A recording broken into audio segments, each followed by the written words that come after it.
AT10 Plus configuration. In this video, we will see how to do the configuration for the AT10 Plus. When the ECG key is pressed, we get the following settings. Under automatic format, the printing settings for format 1 and 2 are adjusted. Under programmable lead, the type of patient is selected and the lead order is defined. Under lead, the lead sequence for manual and auto printouts as well as on the screen can be set, as well as the signal, auto centering, auto sensitivity, and rhythm group. When pressing filter, the frequency for the baseline filter and myogram filter is defined, and the mains filter, Schiller baseline, and Schiller smoothing filter can be activated or deactivated. Under general, the QRS beeper can be turned on or off, as well as the display of the results at the end of an auto test. The printout can be set to automatic, as well as the storage and transmission. When lead test is selected, the resistance of all leads is displayed on the screen to ensure good electrode contact and the integrity of the cable. The pacemaker option will only be available if you have the option of pacemaker.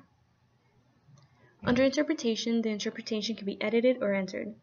The message unconfirmed report and abnormal ECG can be added to the interpretation statements on the auto ECG printout. The sensitivity can be adjusted to normal or low, and if the thrombolysis option is installed, it can be activated or deactivated from here. In rhythm recording, the duration of the rhythm recording is defined, and the option to resend the latest rhythm recording is available. When the exercise key is pressed, the following options are available. When rhythm settings is selected, the lead for rhythm recording, as well as the speed and sensitivity can be adjusted.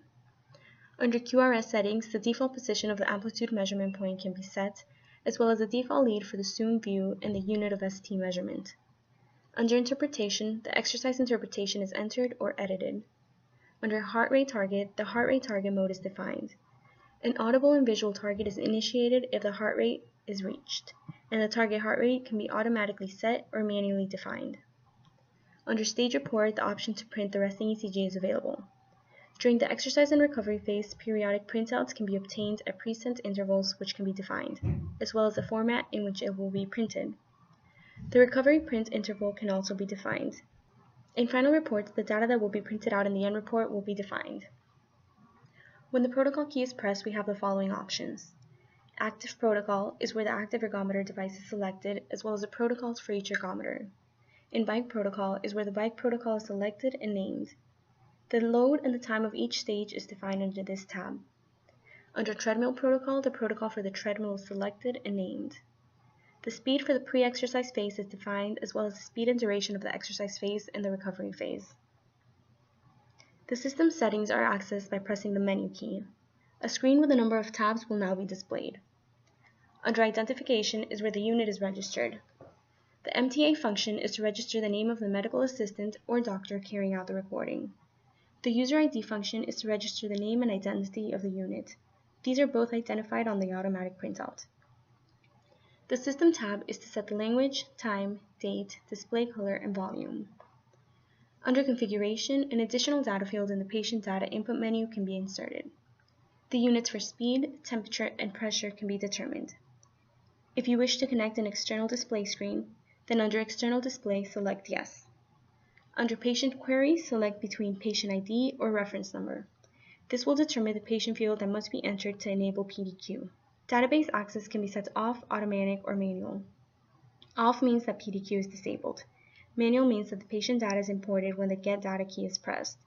And automatic means that the patient data is imported as soon as the patient ID reference number is entered. Under software, the current software version installed for the AT10 Plus is displayed, along with the serial number of the unit and any options that are installed. The factory default, send default, and receive default icons are displayed under the software tab. All change settings are remembered until the unit is switched off. If you wish to keep the settings as default, the Save as Default icon must be pressed before the unit is switched off.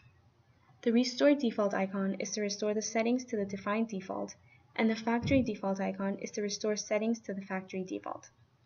Send Default will store current default settings to a PC. The unit must be connected to a computer with a Schiller communication tool. When the Receive Default icon is clicked, all unit settings in the Schiller Communications Tool program is transferred to the connected AT10 Plus.